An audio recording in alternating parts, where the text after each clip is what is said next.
नमस्कार स्टूडेंट्स और प्यारे विद्यार्थियों, भावी अध्यापकों, आपका इस चैनल पे स्वागत और अभिनंदन है। आज का हमारा टॉपिक रीट भर्ती 2022 और इसके साथ आई हुई कई एग्ज़ामों से संबंधित है। तो पहला हमारा कोट है कि जो सरल है वहाँ भीड़ बहुत है। इस पे कोट पे हम लास्ट में बात करेंगे, वीडियो के अंत में बात करेंगे। उससे पहले हम कुछ बातों पे गौर कर लेते हैं। तो सबसे पहली बात है कि अपना लक्ष्य क्या है।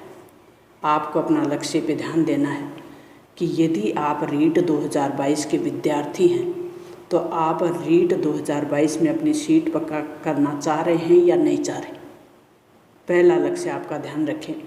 दूसरा अपना है कि अपना और अपने पेरेंट्स का सपना साकार करना चाहते हैं, एक मजबूत भविष्य बनाना चाह रहे हैं आप, अपनी खुद की एक पहचान चाहते हैं तो बिल्कुल चाहते हैं। कौन इंसान ऐसा होगा जो अपनी खुद की खुद से बनाई हुई पहचान को नहीं चाहेगा। दूसरे की पहचान से कौन चलना चाहेगा।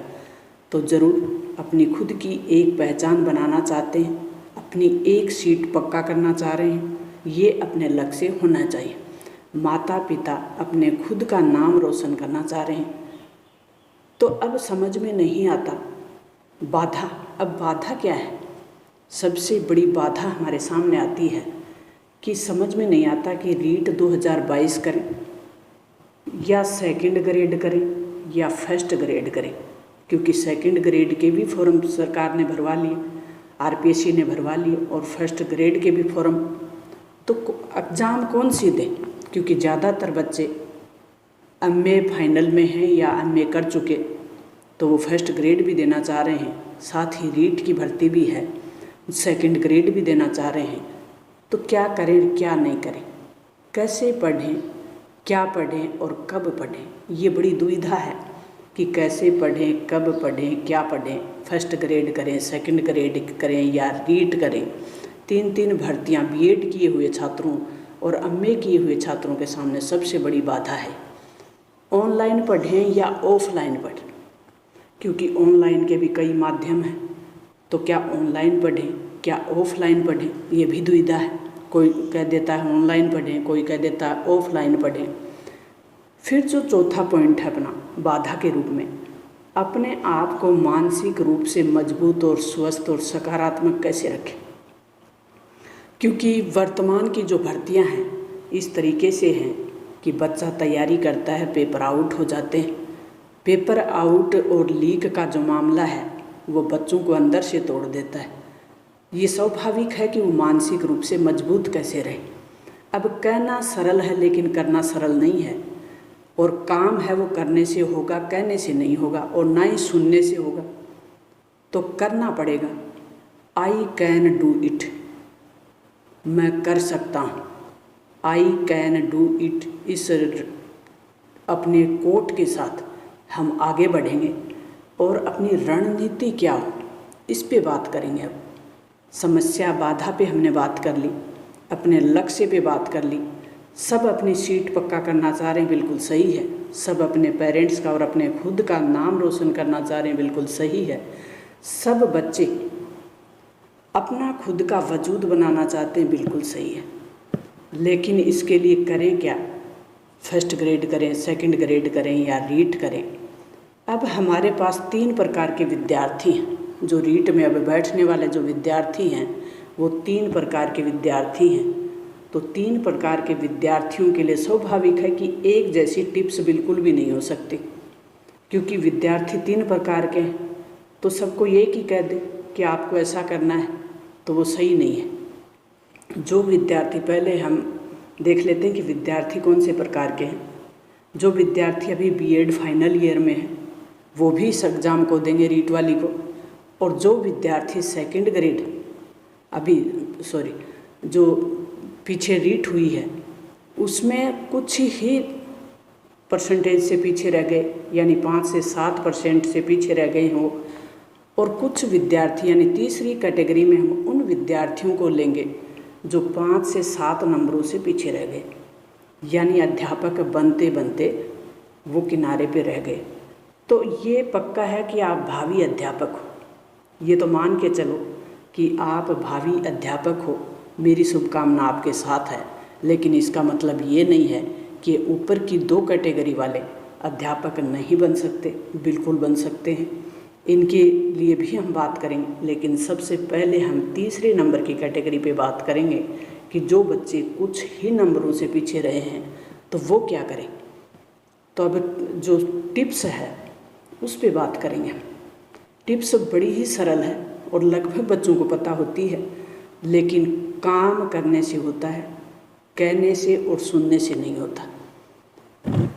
खुद पर विश्वास करें।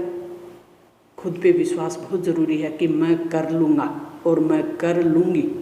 ये बिल्कुल आप विश्वास अगर आप में है तो जो बच्चे तीसरे नंबर की कैटेगरी में हैं वो 2nd ग्रेड और 1st ग्रेड के लिए प्रयास करें।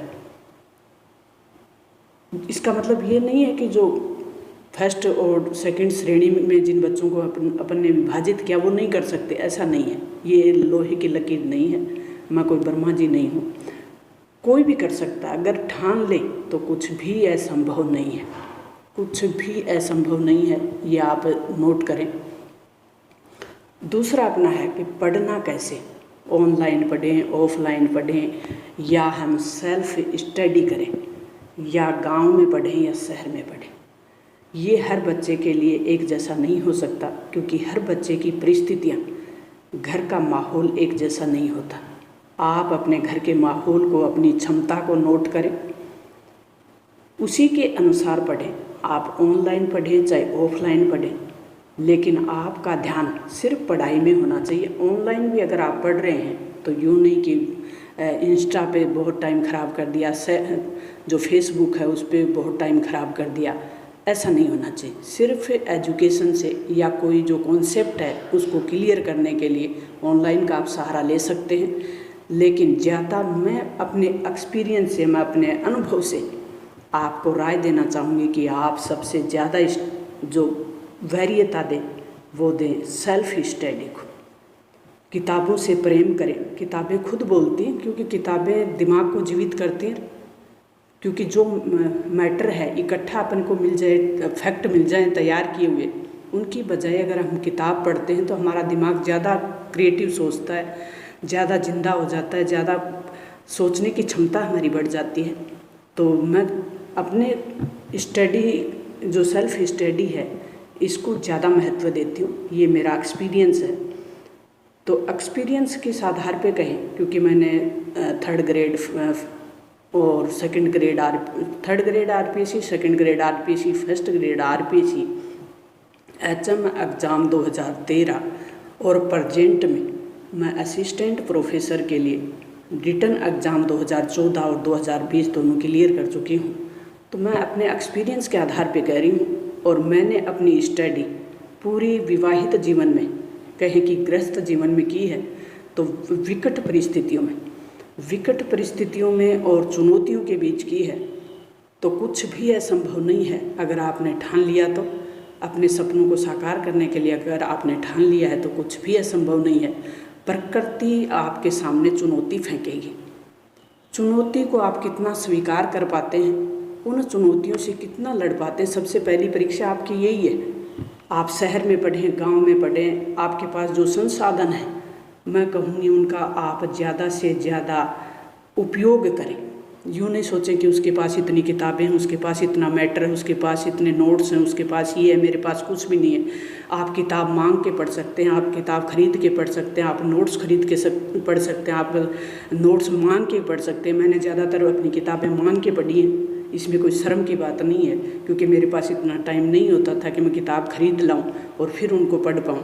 क्योंकि जो किताब हम मांग के लाते हैं उस किताब को अपन जल्दी से जल्दी लौटाएं, इस प्रकार का प्रेशर हमारे ऊपर होता है, तो हम उसको जल्दी कवर करने का प्रयास करते हैं, ज़्यादा स्टडी टाइम हम दे पाते हैं। तो इस तरीके से आप किताब मांग के भी पढ़ सकते हैं, आप किताब खरीद के भी पढ़ सकते हैं। अब धैर्य और संगति और विश्वास, 3 बड़े शब्द हैं। धैर्य, अपने पास कितना है पेशेंस। वर्तमान जो समय है वो सबसे बड़े धैर्य की परीक्षा है। क्योंकि बार बार पेपर लीक हो रहे हैं। अपने धैर्य को टूटने ना दें। एक बार असफल हो गए तो इसका मतलब ये नहीं है कि अब आप दोबारा सफल नहीं हो सकते। हो सकता है आप रीट में असफल हो गए, फर्स्ट ग्रेड में सिलेक्ट हो जाओ, आप सेकंड ग्रेड में असफल हो जाए, आप फर्स्ट ग्रेड में कॉलेज लेक्चरर बनते हुए मैंने लोगों को देखा है कि वो रीट में असफल हो गए, कॉलेज लेक्चरर तक बन गए। संगति का ध्यान रखें। आपको डीमोटिवेट करने वाले लोग आपके आसपास नहीं हों, पॉजिटिव हों। ये नहीं कि आपके ध्यान भटकाने वाले हों, इस प्रकार के लोग नहीं हों। विश्वास रखें, अपने आप पर विश्वास रखें। तो ये काम आपको करना है। धैर्य, संगति का ध्यान रखना है, विश्वास अपने आप पे रखना है कि मैं कर सकता हूँ, मैं करूँगा। I can do it. I शब्द है, ये बड़ा मजबूत है। आई कैन डू इट, मैं कर सकता हूँ और मैं करूँगा, मैं करूँगी। ओवर कॉन्फिडेंस से बचें। अभी जो तीसरी श्रेणी की हमने बात की कि जो बच्चे कुछ ही % से रह गए, उन बच्चों में ओवर कॉन्फिडेंस हो सकता है। वो सोचना उनका है कि मेरा तो सब कुछ क्लियर है, मैं क्या पढूं। मन में यूँ होता है कि क्या पढूं, अब सब कुछ पढ़ा हुआ है। तो आप अपने सिलेबस के नीचे दिया हुआ है कि 2021-22 के सत्र में जो किताबें चल रही हैं, सिलेबस में NCERT की किताबें अभी चल रही हैं। जब पहले रीट हुई तब राजस्थान बोर्ड RBSE की किताबें चल रही थी। तो ये NCERT की किताबें आप पढ़ सकते हैं, दोबारा उनका रिवीजन करें, एक्सरसाइज करें। NCERT की बुकें अगर हम पढ़ते हैं तो वो किताबें खुद बोलती हैं और दिमाग को इतना जिंदा कर देती, इतना क्रिएटिव कर देती है, सोचने पे मजबूर कर देते हैं। तो NCERT की किताब आप पढ़ सकते हैं। ओवर कॉन्फिडेंस से बचें, ओवर कॉन्फिडेंस बिल्कुल भी ना हो। अब सीखने की जिज्ञासा बड़ा ही शब्द है। आप में अगर सीखने की भूख है, आप में कुछ करने की भूख है, आप कुछ चेंज चाहते हैं अपनी लाइफ में, अपने समाज में, अपने घर में, अपने जॉब में, आप जहाँ चाह रहे हैं, बड़ा ही नेक जॉब है टीचिंग लाइन, बड़ा नोबल जॉब है। लेकिन आप अगर परिवर्तन की आप कहीं भी उम्मीद कर रहे हैं तो आप इसके लायक हैं। और आप आज से ही लग जाएं, अभी से लग जाएं, बिल्कुल भी आप घबराएं नहीं। अब जो नेक्स्ट अपना पॉइंट है, बहुत ज़्यादा मैटर इकट्ठा करने से भी आपको बचना है। ओवर कॉन्फिडेंस से बचना है, बहुत ज़्यादा मैटर इकट्ठा करने से बचना है। बाज़ार से नोट्स ले आए, बाज़ार से ये बुक वो बुक, क्योंकि बाज़ार भरा पड़ा है बुकों से।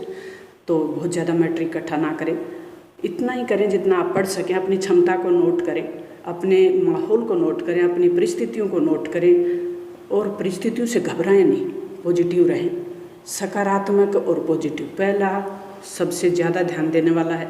कुछ बच्चों का होता है कि हम बार बार बहुत प्रयास करते हैं लेकिन फिर भी स्ट्रेस आ जाता है, एंजाइटी हो जाती है, कोशिश करने के बाद भी हम पॉजिटिव नहीं रह पाते।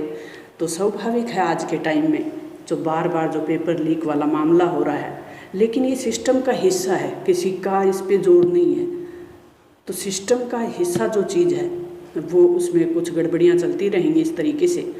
तो आपको अपने आप को नेगेटिव नहीं होने देना, आपको हमेशा पॉजिटिव रखना है। आप स्वस्थ रहें, पहला तो यही है, स्वस्थ शरीर में ही स्वस्थ दिमाग काम करेगा। आप अच्छा खाना खाएं, हल्का खाना खाएं, क्योंकि लंबी सीटिंग से एंजाइटी हो सकती है। तो लंबी सीटिंग की बजाय आप बीच बीच में गैप ले सकते हैं, जैसे 1 घंटे के बाद थोड़ा सा गैप ले लिया, अपनी हॉबी का कोई काम कर लिया। और जो महिलाएं गृहस्थ जीवन में हैं वो घर का काम ही इतना हो जाता है कि उस घर के काम को करें और फिर अपना टाइम निकाल कर अपने समय की चोरी पढ़ाई के लिए करें। बहुत अच्छा आपको रिजल्ट देगा। सबसे ज़्यादा ज़रूरी है कि अभी NCERT की जो बुकें 21-22 में हैं उनको आप एक बार दोबारा रिवाइज कर लें।